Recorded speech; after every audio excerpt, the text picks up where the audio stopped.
Assalamualaikum warahmatullahi wabarakatuh.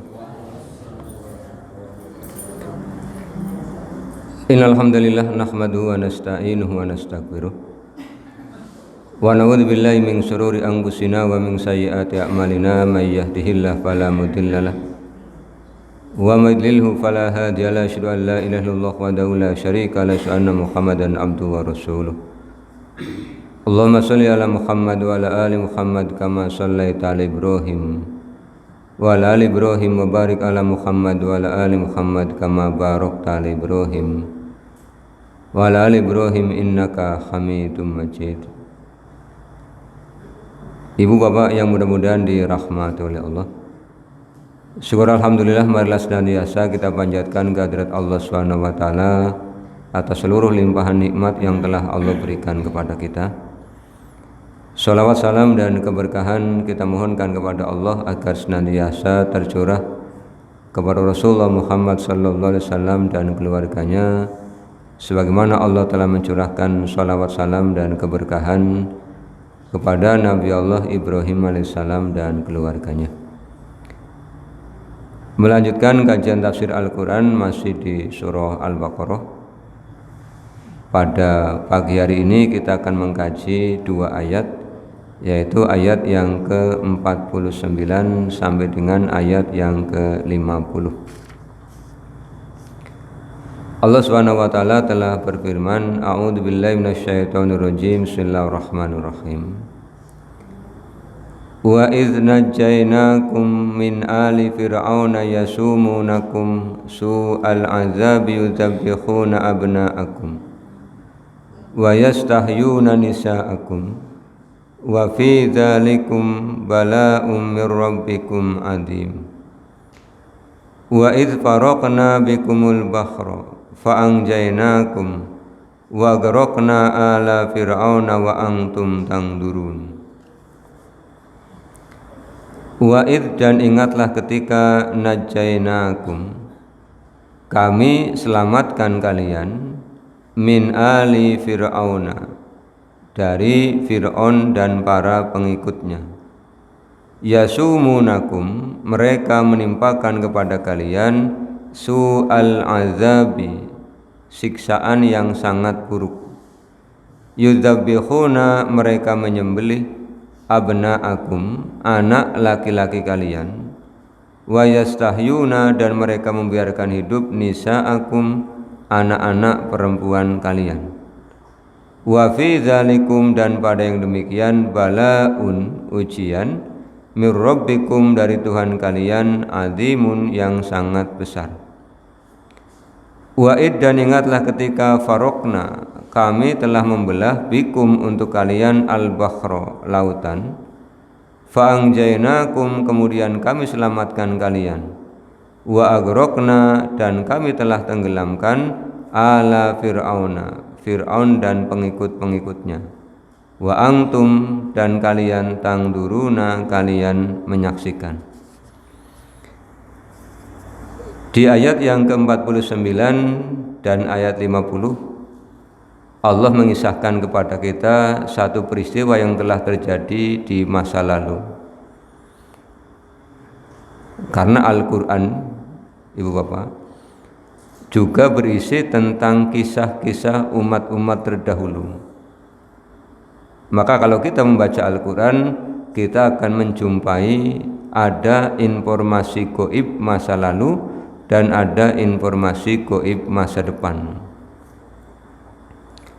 Informasi gaib masa lalu, informasi yang Allah beritahukan kepada Rasulullah melalui Al-Quran, peristiwa-peristiwa yang telah terjadi sebelum Allah mengutus Nabi Muhammad. Misalnya di dalam Al-Quran surah Al-Baqarah ayat yang ke-30 sampai dengan ayat yang ke-38, Allah menceritakan tentang Nabi Adam alaihissalam. Kemudian dalam Al-Quran surah Ali Imran misalnya, mulai ayat yang ke-42, Allah mengisahkan tentang Maryam, ibunya Nabi Isa alaihissalam. Di dalam Al-Quran surah Al-A'raf juga kita jumpai informasi tentang Nabi Nuh, tentang Nabi Hud, tentang Nabi Solih, tentang Nabi Lut, tentang Nabi Su'aib, juga ada informasi tentang Nabi Musa alaihissalam. Ini adalah berita gaib masa lalu. Allah menceritakannya kepada Rasulullah melalui Al-Quran, dan kita bisa ikut membacanya melalui Al-Quran. Kemudian yang kedua ada informasi gaib masa depan. Ketika Al-Quran ini turun, Allah mengabarkan bahwa Persia itu akan dikalahkan oleh Romawi. Di Al-Quran surah Ar-Rum Allah berkisah dengan kalimat bid'i sinin. Bid'i sinin itu angka ganjil antara 3 sampai dengan 9. Kemudian peristiwa itu terbukti. Di Al-Quran Allah menginformasikan tentang Fir'aun yang ditenggelamkan oleh Allah, tetapi Allah menyelamatkan jasadnya.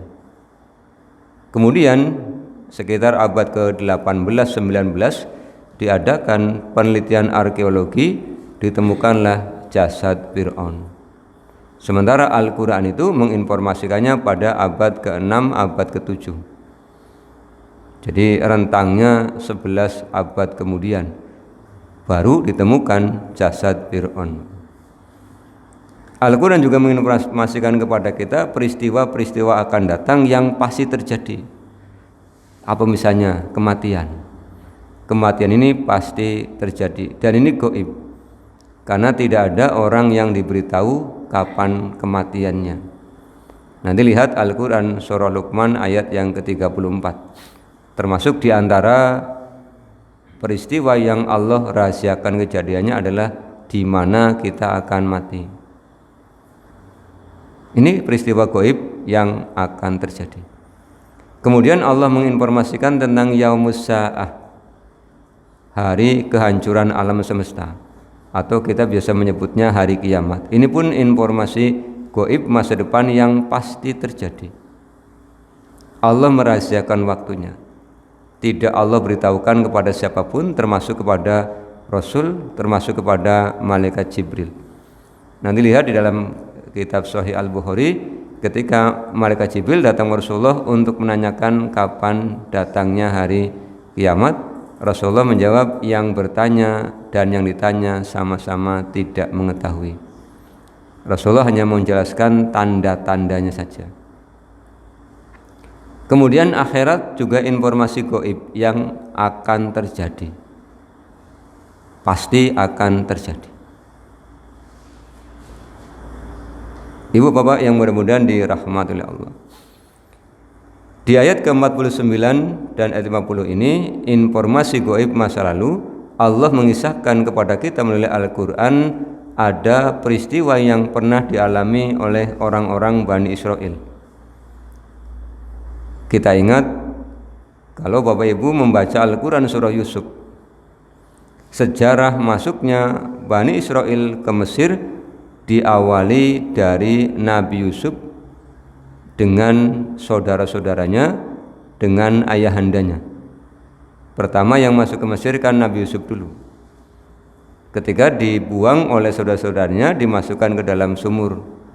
Kemudian Allah selamatkan dengan datangnya kafilah dagang yang mengangkat Nabi Yusuf dari dalam sumur, kemudian menjualnya di Mesir dan dibeli oleh bangsawan dari Mesir, Kitfir, diangkat sebagai anak. Sampai peristiwa yang Bapak Ibu sudah tahu semua. Nah, ketika di tempat tinggal Nabi Yakub mengalami masa paceklik, Nabi Yakub mengutus putra-putranya ke Mesir. Karena di Mesir sedang diadakan pembagian bahan-bahan makanan. Itu terjadi setelah Nabi Yusuf alaihissalam dibebaskan oleh Raja Mesir dari penjara lewat tabir mimpi yang Allah berikan kepada Raja Mesir. Ketika rajanya bermimpi ada 7 sapi yang kurus memakan 7 sapi yang gemuk. Ketika ada 7 gandum yang kering-kering memakan 7 gandum yang subur yang banyak buahnya. Kemudian Nabi Yusuf menyampaikan akan ada 7 tahun masa subur dan ada 7 tahun masa paceklik. Itu pun menimpa negerinya Nabi Yakub alaihissalam.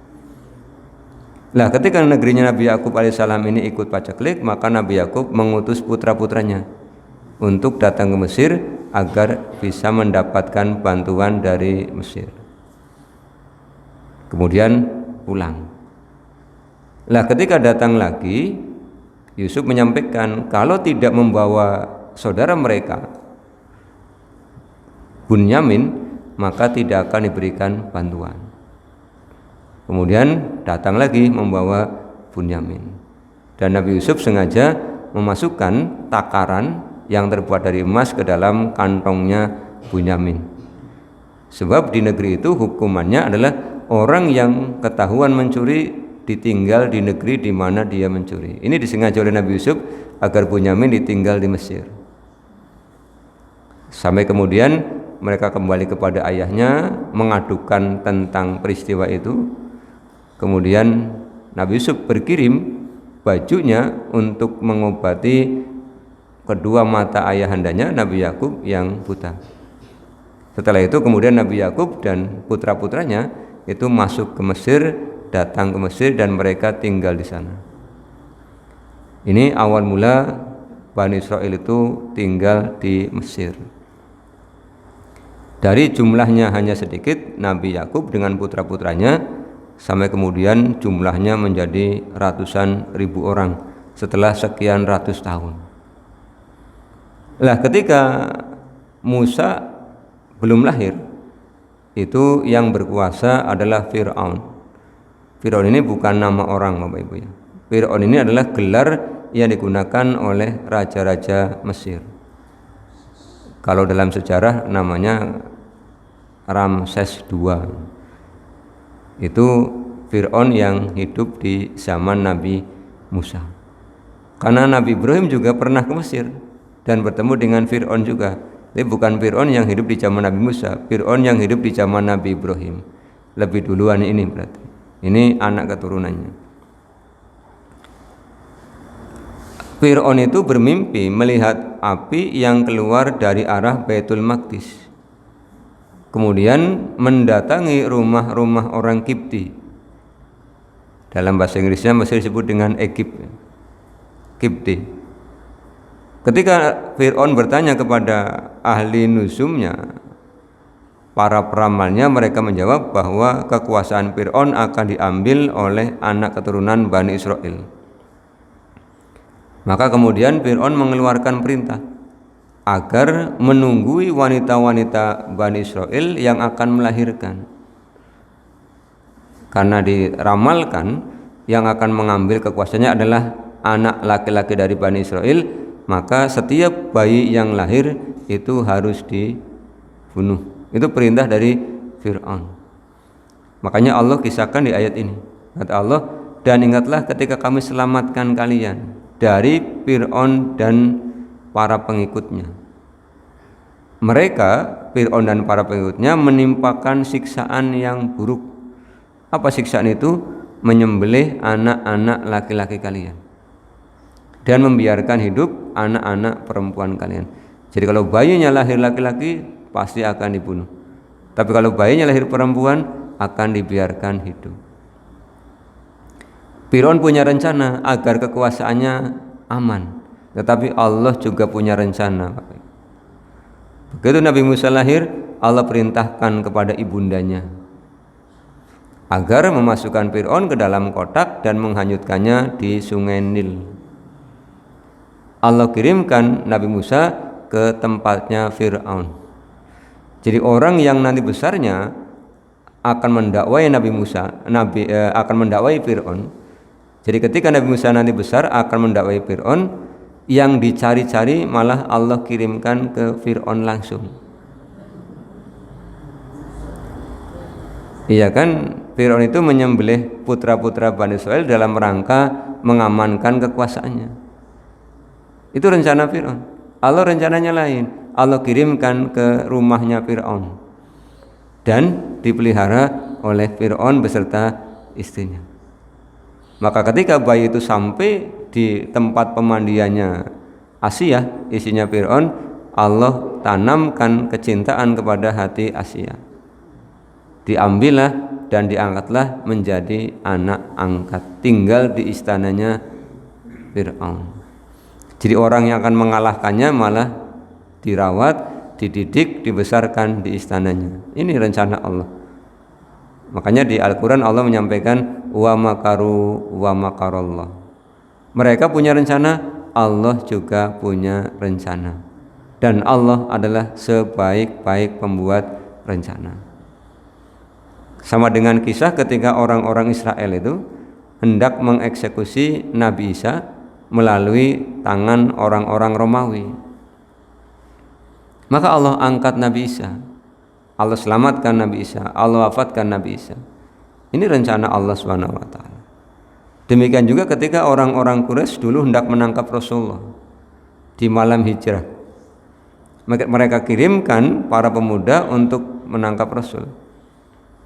Tetapi Allah menyelamatkan Rasulullah. Ditemani oleh Abu Bakar meninggalkan Mekah ke arah selatan menuju Gua Sur. Selama 3 hari 3 malam beliau menginap di Gua Sur. Sampai kemudian beliau berdua sampai ke Madinah. Ini rencana Allah. Maka setiap selesai sholat kita akan mengucapkan kalimat begini, Bapak. Allahumma la mani'a lima a'taita wala mu'tiya lima mana'ta wala yanfa'u dzal jaddi minkal jaddu. Ya Allah, tidak akan ada yang bisa menghalangi ketika Engkau hendak memberi. Ya Allah, tidak akan ada yang bisa memberi ketika Engkau yang menghalangi. Ini pernyataan yang diajarkan oleh Rasulullah kepada kita untuk menyampaikan kepada Allah sebuah pernyataan sikap. Dan ini kita yakini sebagai suatu kebenaran yang sangat mutlak. Contohnya apa? Contohnya perkara rezeki, harta, Bapak Ibu.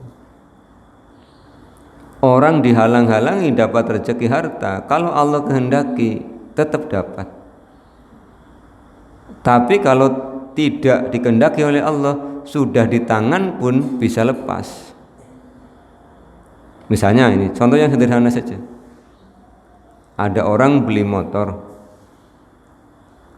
Tradisinya kan kalau ada orang beli motor baru itu kemudian bahasanya nyawer gitu.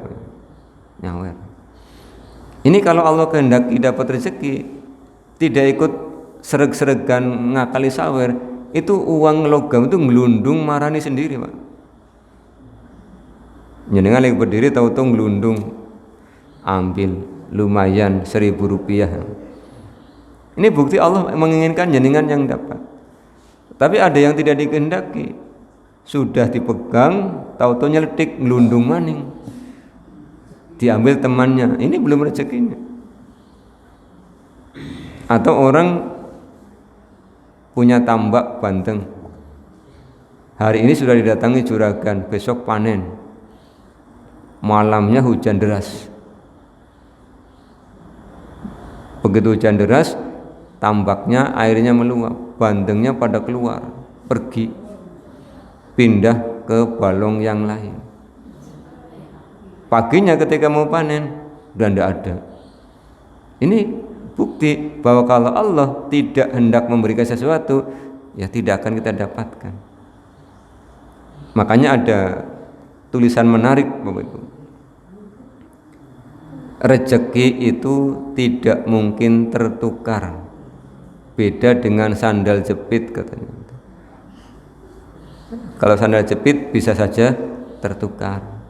Pulang dari jamaah keluar pakai sandalnya merah, begitu pulang kok jadi biru. Karena halamannya gelap, pakai aja gitu. Kalau rezeki tidak ada yang ketukar. Jadi jangan pernah berpikir dong eta kayak rezeki ini kok aku bisa nih kok kain, jangan pernah berpikir demikian. Tidak ada yang tertukar. Allah berkehendak menyelamatkan Nabi Musa, Allah kirimkan kepada Fir'aun, dan Fir'aun tidak menyadari itu. Kemudian ketika Allah menjelaskan kepada kita bahwa Fir'aun itu menimpakan siksaan yang berat berupa penyembelihan terhadap bayi laki-laki Bani Israel, Allah menyebutkan peristiwa itu sebagai bala'un. Bala ini artinya ujian, Bapak Ibu. Ini juga sudah menjadi bahasa masyarakat kita. Bala'un menjadi belai. Datang ke masjid, kemudian kakinya berdarah, ditanya temannya, kenapa kakinya berdarah Pak? Kenang belai. Si kenang belai kenapa? Nyandung, kesandung batu, kemudian keluar darahnya. Ini bala. Dalam Al-Quran kita jumpai kata yang berbeda tetapi mempunyai terjemah yang sama dalam bahasa Indonesia. Ada bala'un artinya ujian, ada fitnah artinya ujian, ada musibah juga artinya ujian. Tetapi Allah menempatkannya dalam keadaan yang berbeda-beda. Misalnya ketika Allah menyebutkan bala'un ini ditempatkan ketika Allah menjelaskan siksaan yang ditimpakan oleh Fir'aun kepada Bani Israel. Ini bala'un, siksaan dalam arti fisik, disembelih. Kemudian musibah itu bisa dalam arti fisik, bisa dalam arti psikologis. Jadi ujian dalam bentuk fisik maupun dalam bentuk psikologis. Kita lihat di Al-Quran surah Al-Baqarah ayat yang ke-155, 156.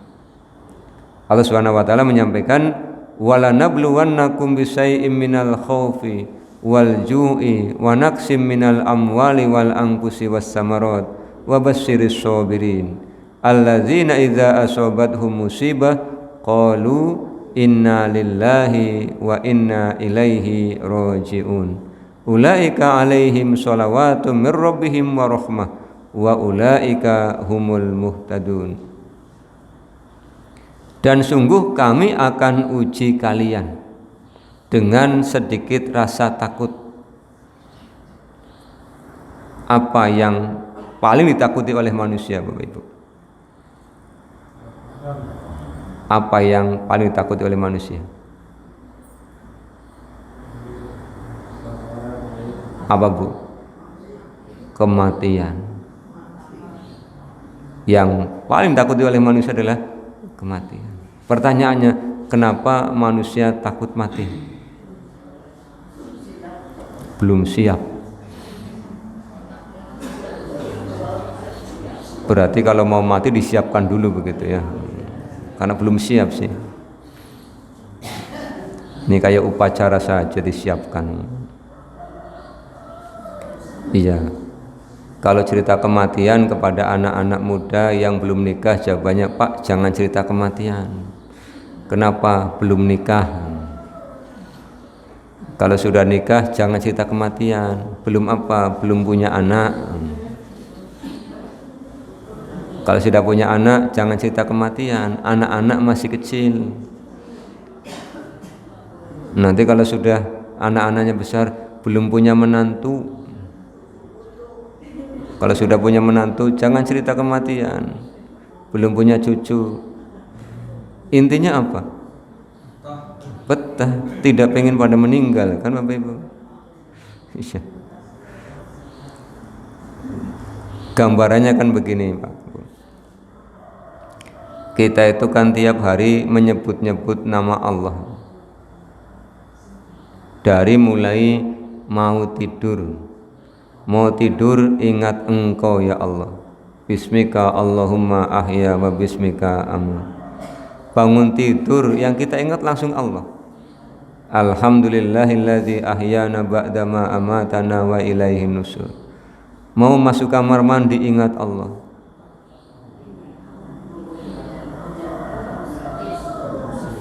Keluar kamar mandi ingat Allah.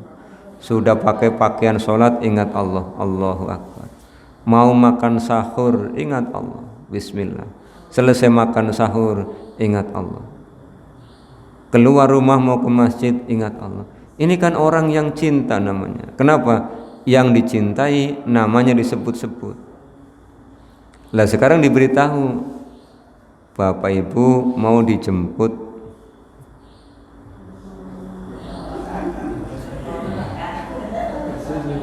kemana? Ketemu dengan yang dicintainya. Harusnya kan ditunggu-tunggu. Kayak seorang laki-laki yang dijemput hendak dinikahkan, Pak. Dijemputnya kapan? Sabtu. Itu malam Sabtu ngenteni suwe nemen, bengi ora anjuk-anjuk esuk. Nunggu jemputan. Karena apa? Mau ketemu dengan wanita yang dicintainya, yang akan dinikahinya. Lah kalau kita mengaku mencintai Allah, kenapa ketika mendengar kematian takut? Ini sama dengan laki-laki mau dijemput untuk dinikahkan dengan wanita yang dicintainya. Begitu diberitahu jenengan mau dijemput besok malah minggat ini. Berarti kan tanda tanya, aslinya dia itu cinta apa tidak? Wong mau dipertemukan kok malah minggat, malah lari kan. Jadi kalau kita mendengar kematian takut, berarti belum cinta kepada Allah. Kenapa, Bu? Gara-gara setan.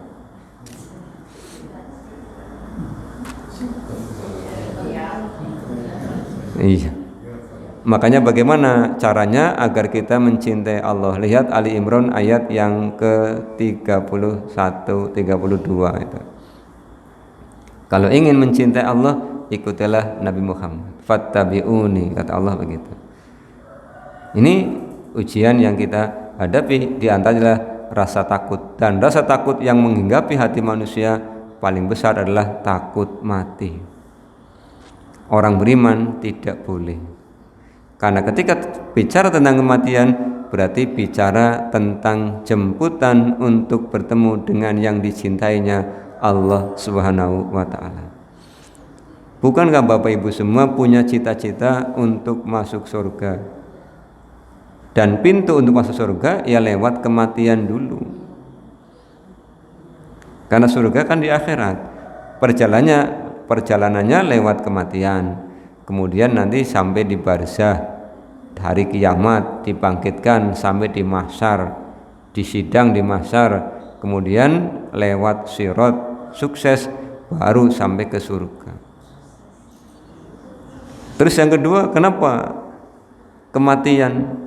Karena orang yang ingat mati adalah orang yang cerdas, Bapak Ibu. Kenapa orang yang ingat mati itu orang yang cerdas? Orang yang ingat mati hidupnya akan berhati-hati. Sebab apa? Kita semua tidak tahu kematian datangnya kapan dan siapa yang duluan di antara kita. Lagi pula tidak ada rumusnya kan? Yang meninggal yang sudah tua dulu kan tidak ada, Pak. Jadi yang muda-muda jangan merasa aman, nyong tesi enom tenang bae. Ya jamaah kene sing sepuh akeh, berarti lamun urut umur suwe. Ndak. Kita kan sering mendengar pengumuman di masjid, telah meninggal fulan bin fulan, usia 39. Aduh, makanya aku tunggu sangane kurang sidik mulai siap-siap. Jadi tidak ada rumusnya. Banyak adik yang mendahului kakaknya, banyak anak yang mendahului orang tuanya. Makanya siap. Sehingga kalau kita ingin jadi orang yang cerdas, sering-seringlah mengingat kematian.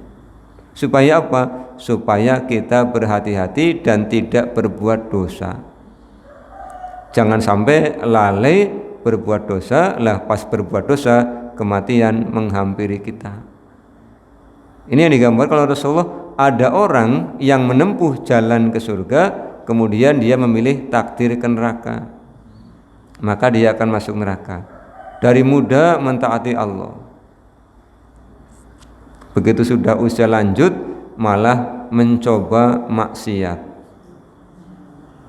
Begitu nyoba maksiat, kematian datang. Ini namanya orang yang sudah berjalan ke arah surga, kemudian memilih takdirnya masuk neraka. Ada orang yang mudanya maksiat kepada Allah, tetapi dia mendapatkan pencerahan di usia tuanya, dia hijrah. Dia mendekatkan diri kepada Allah, dia memilih takdir surganya Allah, kemudian dia meninggal dunia. Ini orang yang mudanya berjalan ke arah neraka, tetapi Allah berikan kesempatan dia untuk mengambil jalan ke surga. Karena surga dan neraka adalah takdir yang harus dipilih, Bapak Ibu. Orang masuk surga takdir iya, masuk neraka takdir iya, tapi takdir yang harus dipilih. Sama dengan kenyang dan lapar, ini takdir yang harus dipilih. Kita sudah disuguhi makanan, kata yang nyuguhi silahkan dimakan. Jenengan milih takdir kenyang, ya dimakan. Ndalah saya mau milih takdir lapar Pak, tidak saya makan. Bisa nih sih milih takdir lapar, lagi jengkel karo sing nyuguhi misalnya. Kan kadang-kadang begitu. Ini ujian yang Allah berikan adalah rasa takut. Jadi takut itu naluriah manusia, tetapi jangan sampai menjadi penakut.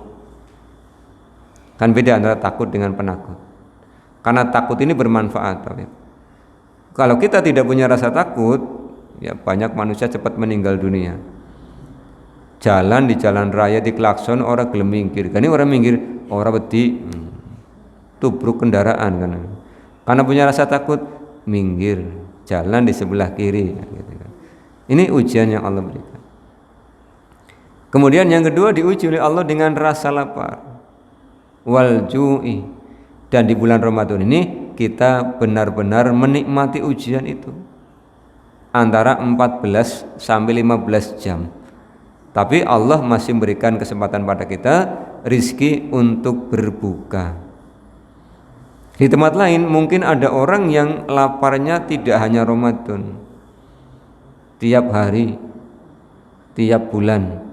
Kita ketika Ramadan lapar tapi sudah punya persiapan untuk berbuka. Di tempat lain ada orang yang lapar terus menerus, tidak ada yang bisa untuk menghilangkan rasa lapar itu. Maka diuji dengan rasa lapar ini agar kita tumbuh sifat empati. Ternyata lapar itu tidak enak ya. Makanya kemudian muncul sifat kedermawanannya. Jangan balas dendam. Dari subuh sampai maghrib lapar, habis maghrib mulai semua yang disiapkan.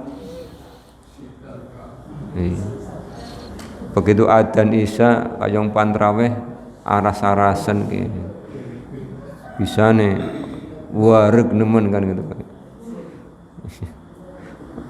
Siang tidak bisa tidur karena kelaparan, malam tidak bisa tidur karena kemelakaran. Iya. Jadi ini jangan sampai terjadi begitu. Karena apa? Tidak menikmati. Atau dibalik, selama Ramadan karena siang lapar tidur dari subuh sampai duhur. Duhur bangun jamaah, habis duhur tidur lagi sampai asar. Habis jamaah tidur lagi sampai menjelang berbuka. Terus begitu buka maghrib ngomong, aku tak puasa orang rasa kena ngelih. Ya bener om. Lihat habis maghrib sampai subuh melek, maem terus itu kan, ngelironi awan. Gani maem terus, awan orang lima maem, dan ini maemnya bengi. Ini tidak merasakan nikmatnya ibadah saum, Bapak. Kita itu merasakan nikmatnya makan ketika lapar, ketika sehat. Makanya kalau ada yang pernah bertanya, lauk apa yang paling enak? Sehat dan lapar. Bapak Ibu masih ingat ketika sekolah zaman kemah itu? Ketika kemah ada acara mencari jejak with Kim. Iya kan, berangkat jam 7 sudah mulai baris di lapangan itu. Pulang habis duhur atau sebelum duhur. Begitu pulang ke tenda, yang tidak ikut with Kim kan tugasnya ngeliwet. Zaman madrasah, zaman SD kan belum pintar ngeliwet Pak.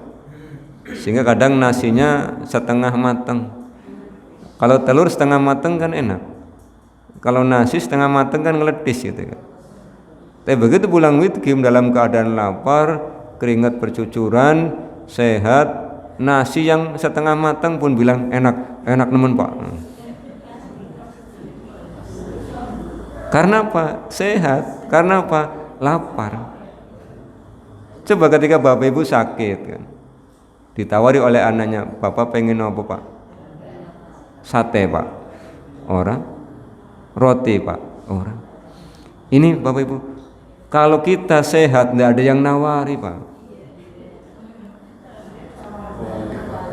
Jadi nanti pulang anak-anak panjenengan ditelepon, Mas, orang penawari bapak sate Mas. Biasanya ujuk-ujuk takannya begitu Pak. Biasanya bapak meriang, kamu nawari sate, mumpung bapak sehat kan tawari sate kan. Pasti mau kan gitu. Nah nanti kalau sakit tidak usah nawari karena lagi tidak sakit, tidak doyan. Itu kita begitu Bapak Ibu. Kalau pas sehat tidak ada yang ngirim, tidak ada yang nawari, tidak ada yang pas sakit malah dikirim, ditawari, ya tidak dimakan. Betul apa tidak sih Bu? Iya.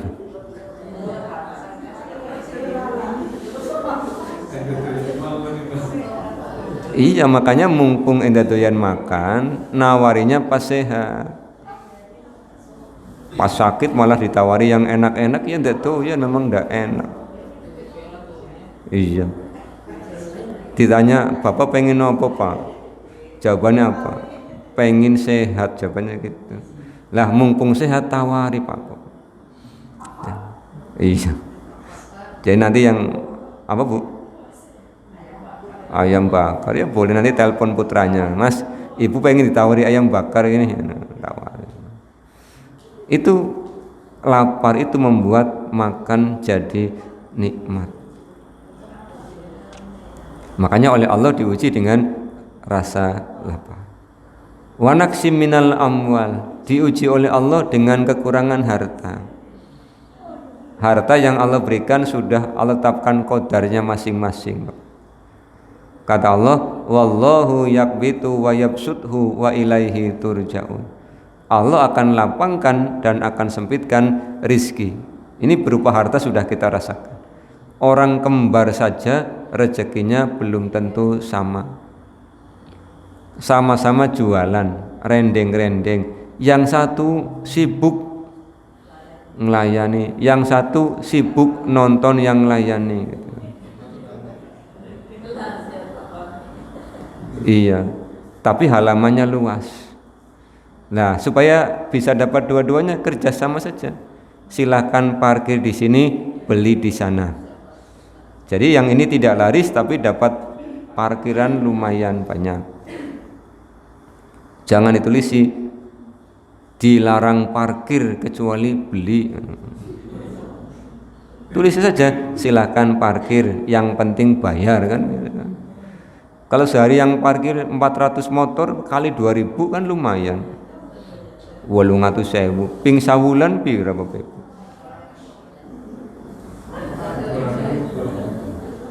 Iya, ndak usah jualan wis, sekarang bikin bisnisnya parkiran aja, belinya di warung sebelah kan enggak apa-apa. Atau kerjasama. Nanti bilang sama warung sebelah, Mas, nanti kalau jualannya habis tetap buka warungnya ya.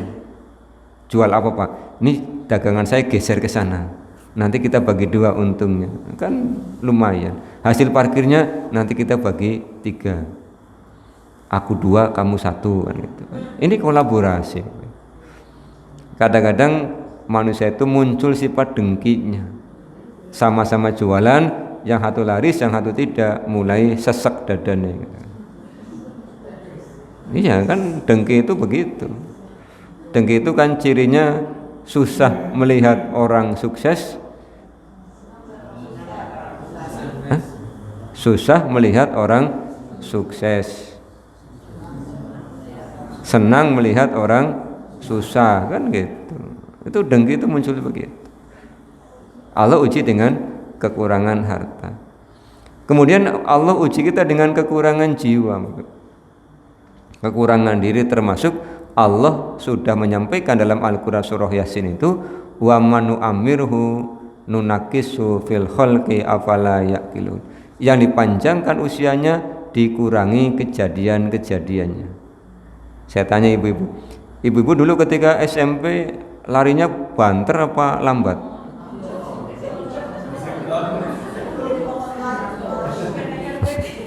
Penekan wit pinter. Kasti melayuni banter-banter, bentengan banter-banter. Sekarang kalau misalnya diajak lomba bentengan,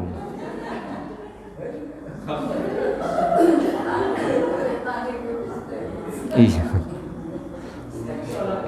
Makanya jangan berkeluh kesah. Saiki kamu laku angel wis lendek, kan pernah banter zaman dulu. Wong usia sudah 70 pengennya kayak bocah SMP bae mlayu banter. Ya tidak mungkin. Wong manusia itu ya sama dengan kendaraan, Bapak Ibu. Motor kalau terbitnya 30 tahun yang lalu, suruh balapan dengan motor yang baru terbit, ya ketinggalan. Hanya bedanya kalau motor itu bisa turun mesin, bisa diganti suku cadangnya. Kita kan udah bisa diganti suku cadangnya, nggak bisa kan? Jantung nggak bisa diganti, kan nggak bisa. Maka ya sudah dinikmati. Ketika bangun terus kerasa lututnya senut-senut ya, alhamdulillah. Iya Pak, nggak bisa sholat sambil berdiri, duduk silahkan Bapak Ibu. Kan diizinkan oleh Rasulullah. Yang penting jangan ngeresulah. Angel Bu. Ya ndak angel, ngeresulah kan tinggal direm saja. Begitu mau aduh sakit, ya alhamdulillah. Aku esi duwe lutut ternyata gitu kan. Bangun tidur miringnya ke kanan, boyok tengen lara. Begitu bangun alhamdulillah ya Allah kerasa boyoknya. Lagi nom ora kerasa duwe boyok kan Bapak Ibu. Kan gitu. Ini ujian dari Allah Subhanahu wa taala. Itu musibah. Dan semua orang merasakan itu ya. Kembali kepada kisah Bani Israel, di ayat yang ke-50 Allah SWT menjelaskan ketika Allah menenggelamkan Fir'aun. Jadi nanti Bapak Ibu bisa baca kisah yang lebih lengkap dalam Al-Quran surah Al-A'raf. Setelah Nabi Musa dewasa itu kan, Nabi Musa itu melihat ada orang Mesir, orang Kipti dengan orang Israel sedang berselisih. Kemudian Nabi Musa memukul orang Mesir, meninggal dunia. Dilaporkanlah kepada Fir'aun, kemudian Nabi Musa meninggalkan Mesir sampai ke negeri Madian, bertemu dengan putrinya Nabi Shu'aib. Kemudian Nabi Musa oleh Nabi Shu'aib dinikahkan dengan salah seorang putrinya dengan mas kawin angon kambing selama 10 tahun tambah 2 tahun. Angon kambing bisa sebagai mas kawin Bapak Ibu. Nah sekarang kalau 1 tahun 1 bulan dibayar 1 juta, 1 tahun kan 12 juta, 12 tahun kan 144, ketemunya kan mahal Pak ya, ketemunya mahal gitu kan. Nah setelah 12 tahun Nabi Musa kemudian ingin kembali ke Mesir menemui Bani Israel. Lah perjalanan dari negeri Madian ke Mesir itu melewati Bukit Sinai. Kemudian Nabi Musa melihat ada cahaya api dan mendatangi cahaya api itu. Kemudian Nabi Musa mendengar Allah menyeru Nabi Musa. Nanti dibaca di surah Toha. Nabi Musa mendapatkan tugas dari Allah untuk mendakwai ayah angkatnya Fir'aun. Nabi Musa minta kepada Allah agar dipilihkan wazir, pembantu. Siapa mintanya? Nabi Harun. Kemudian Nabi Musa dan Nabi Harun mendatangi Fir'aun untuk beriman kepada Allah. Fir'aun menolak. Akhirnya Allah kan kirim teguran, dari mulai airnya berubah menjadi darah, kemudian dikirimi katak, dikirimi angin topan, dikirimi serangga. Ketika Allah kirimi itu, Fir'aun mengatakan pada Nabi Musa, berdoalah kepada Tuhanmu, nanti kalau bala ini hilang dia akan beriman. Nabi Musa berdoa kepada Allah, nyatanya tetap Fir'aun tidak beriman. Akhirnya Nabi Musa akan minta kepada Fir'aun, izinkan meninggalkan Mesir bersama dengan orang-orang Israel. Fir'aun tidak mengizinkan Bapak Ibu. Kenapa? Karena orang-orang Israel ini laki-lakinya oleh Fir'aun dimanfaatkan untuk mengerjakan pekerjaan-pekerjaan berat. Kan di Mesir itu banyak bangunan-bangunan besar. Itu yang disuruh mengerjakan adalah orang-orang Israel. Maka Nabi Musa mengajak mereka meninggalkan Mesir di malam hari. Fir'aun tahu, dikejar kan. Sampai kemudian di tepi Laut Merah. Orang-orang Israel sudah panik, termasuk Yusha bin Nun. Yusha bin Nun ini muridnya Nabi Musa yang pernah diajak untuk menemui Nabi Khidir. Nah, ketika sudah sampai tepi Laut Merah inilah kemudian Allah perintahkan pada Nabi Musa, pukulkan tongkatmu ke lautan. Maka Nabi Musa memukulkan tongkatnya, Allah belah lautan. Nabi Musa dengan orang-orang Israel kemudian turun menyeberang ke pantai yang seberang itu. Fir'aun melihat itu ngejar. Ketika Nabi Musa dengan orang-orang Israel sudah selamat di tepi pantai yang sebelah, Allah kembali tutupkan air lautnya. Jadi Fir'aun dengan pengikutnya ditenggelamkan. Lah, ketika hendak meninggal, Fir'aun itu ngomong begini, amantu birabbi Musa wa Harun. Jadi Fir'aun itu sempat beriman kepada Allah ketika tenggelam di Laut Merah, ketika sedang proses sakaratul maut. Ini keimanan yang terlambat. Jadi kalau sudah napas sampai ke tenggorokan, taubat tidak diterima. Makanya mumpung kita masih sehat seperti sekarang, bertobatlah, beristighfarlah karena masih diterima. Kata Rasulullah, innallaha yaqbalu